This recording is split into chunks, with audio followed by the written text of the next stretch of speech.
Sœurs et frères, est-il raisonnable de croire en Dieu?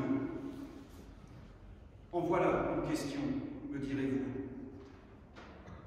Si je la pose, c'est parce que nous venons d'entendre un extrait du prophète Ésaïe, où Dieu lui-même prend la parole pour dire son exaspération devant le culte qu'on lui rend et les pratiques religieuses de son temps, particulièrement le jeûne.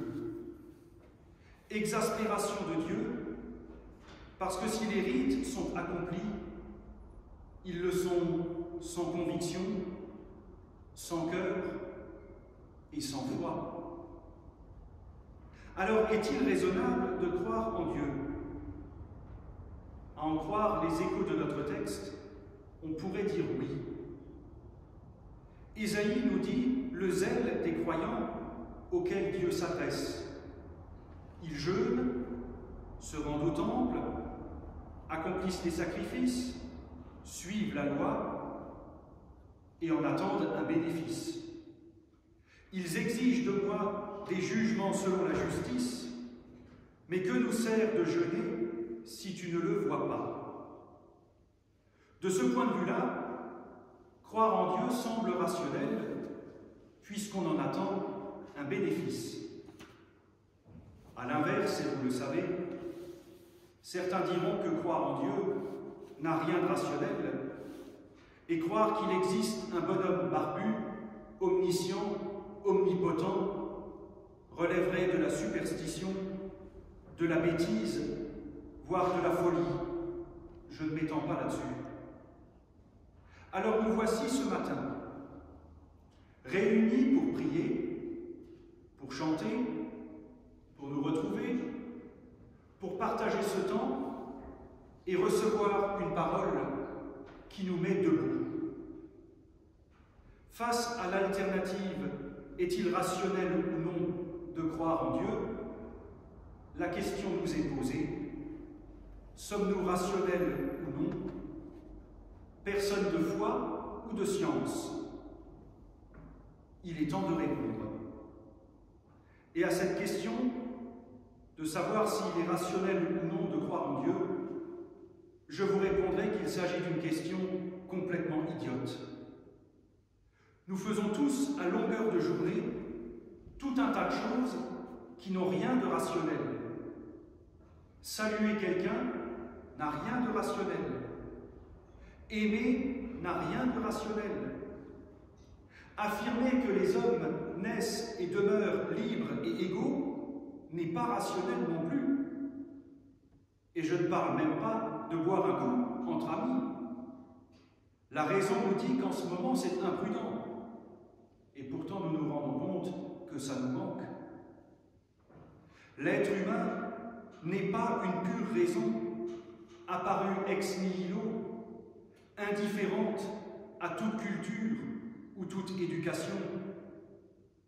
L'humain a un psychisme, un esprit, il est émotionnel, et conjugué à la raison, c'est ce qui fait sa richesse et qui fait que nous ne sommes pas uniformes.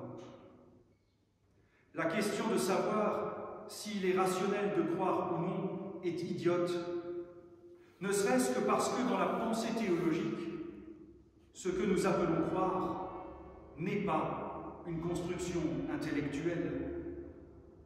On ne croit pas en Dieu parce qu'en se levant un matin, on pèse le pour et le contre et qu'on décide de croire. C'est d'ailleurs ce que font les hommes de notre texte, raillés par Ésaïe. Ils disent croire et chercher la proximité de Dieu, mais un Dieu considéré comme un marchand de tapis. À l'inverse, lorsqu'on dit ne pas croire en Dieu, parce qu'on est rationnel, de quel Dieu parle-t-on? Qui parmi nous s'imagine que Dieu est ce barbu qui voit tout, sait tout et ordonne tout? Personne. Et lorsque nous prions au cours de nos cultes, que ta volonté soit faite, ce n'est pas pour dire à Dieu de décider à notre place. D'ailleurs, cette volonté de Dieu est exposée par Ésaïe. Le jeûne tel que je l'aime, le voici. C'est libérer les humains injustement enchaînés, rendre la liberté à ceux qui sont opprimés, partager ton pain avec celui qui a faim, ouvrir ta maison aux pauvres et aux déracinés. Cette volonté ne s'accomplit pas sans nous. Dit autrement, la foi que nous confessons lorsque nous disons « je crois en Dieu » est d'abord une question d'expérience et de relation. Relation aux autres, mais éclairée par la relation à Dieu. Aussi, la question de la foi n'est pas de savoir si Dieu existe ou non, ou s'il est rationnel de croire en Dieu ou non, mais de savoir si dans ma vie, il y a assez de place pour autre chose que moi-même, et si je suis prêt à prendre la place qu'un autre me fait, même si cela coûte à mon amour-propre. À partir de là, on se trouve dans une autre dimension.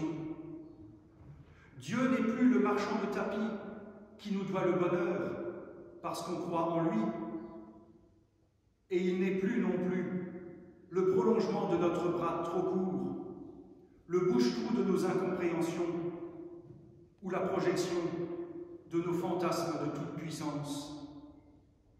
La foi en Dieu est à la fois cette ouverture à l'altérité et cette conscience que nous ne sommes pas le centre du monde. Cette conscience de l'altérité devient, excusez le gros mot, une transcendance. C'est-à-dire le constat que dans les relations que nous vivons, il se passe quelque chose qui nous dépasse, quelque chose de plus grand que nous. Et c'est là que se trouve Dieu. Le théologien Maurice Zundel disait « Je ne crois pas en Dieu, je le vis ». C'est ce que signifie la foi, vivre l'expérience de l'altérité et de la transcendance.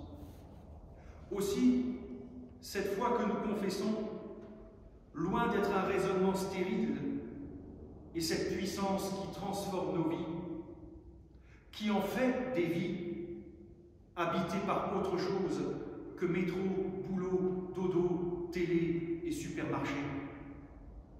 Elle nous ouvre aux questions de notre temps, à la souffrance liée à la méchanceté, aux jougs si nombreux aujourd'hui, idéologies, injonctions diverses, publicités. La foi nous ouvre à toutes les formes de faim, qu'elles soient physiques, psychiques ou culturelles, ou toutes les formes de pauvreté, pour rappeler que toute personne a une dignité incontestable. La foi nous apprend au fond qu'au lieu, excusez le terme, de jouer à qui pisse le plus loin sur les questions de rationalité, nous sommes appelés, dans la nuit du monde, dans la nuit du doute, de la souffrance, de la solitude et de l'abandon, à poser une lumière et à être signe de renouveau. Comme le dit un cantique, inspiré du texte d'Ésaïe, « Si tu dénoues les liens de servitude, si tu libères ton frère enchaîné, la nuit de ton chemin sera lumière de midi. Si tu détruis ce qui opprime l'homme, si tu relèves ton frère humilié, la nuit de ton combat sera lumière de midi.